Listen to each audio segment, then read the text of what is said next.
স্নেহধন্য ছাত্র, আজকে এই খুশির দিন স্বাধীনতা দিবস 15ই আগস্ট।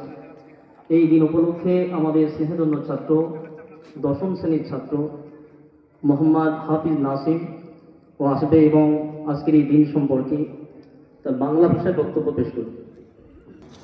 আসসালামু আলাইকুম ওয়া রাহমাতুল্লাহি ওয়া বারাকাতুহু। শ্রদ্ধেয় সম্মানিত পাটনা মাদ্রাসা ফাইজুলের প্রধান শিক্ষক মহাশয় ও সম্পাদক মহাশয় ও প্রিয় শিক্ষকবৃন্দ, আমার বয়ভিন্নতার সহপাঠীরা এবং আগত সম্মানিত অতিথিবৃন্দ, সকলকে আমি ইসলামী ভাষায় অভ্যর্থনা জানাই। আসসালামু আলাইকুম ওয়া রাহমাতুল্লাহি ওয়া বারাকাতুহু।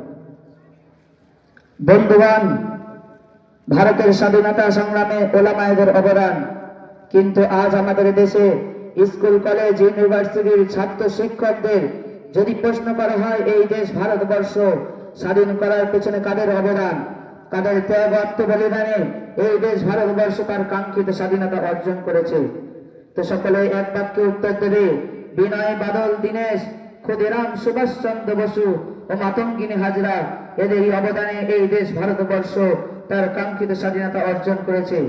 কোন আলেম ওলামাদের নাম শুনতে পাওয়া যাবে না, আপনি কোন মুসলমান ভাইয়ের নাম শুনতে পাবেন না। তাই আজ এই সভাতে আমি প্রকৃত ইতিহাস থেকে কিছু তথ্যভিত্তিক আলোচনা করব। সেই আলোচনা করলে বুঝতে পারবেন যে এই দেশ ভারতবর্ষ স্বাধীন করার পেছনে কাদের অবদান বেশি রয়েছে। সেই আলোচনায় ফিরে যাব ইনশাআল্লাহ। আমার তাওফীক ইল্লা বিল্লাহ। বন্ধুগণ, আমরা সকলেই জানি আজ থেকে 79 বছর পূর্বে এই ভারতবর্ষ ছিল অত্যাচার জালিম ইংরেজ শাসকের অধীনে।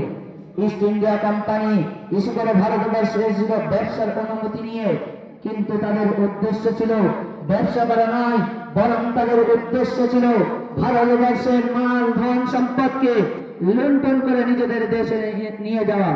সুতরাং তারা নিজেদের উদ্দেশ্যের দিকে অগ্রসর হতে লাগলো। বন্ধুগণ, কেমন ভাবে দেখুন, 1701 খ্রিস্টাব্দে ইংরেজ সরকার ব্যবসার অনুমতি নিয়ে ভারতবর্ষে এসেছিল।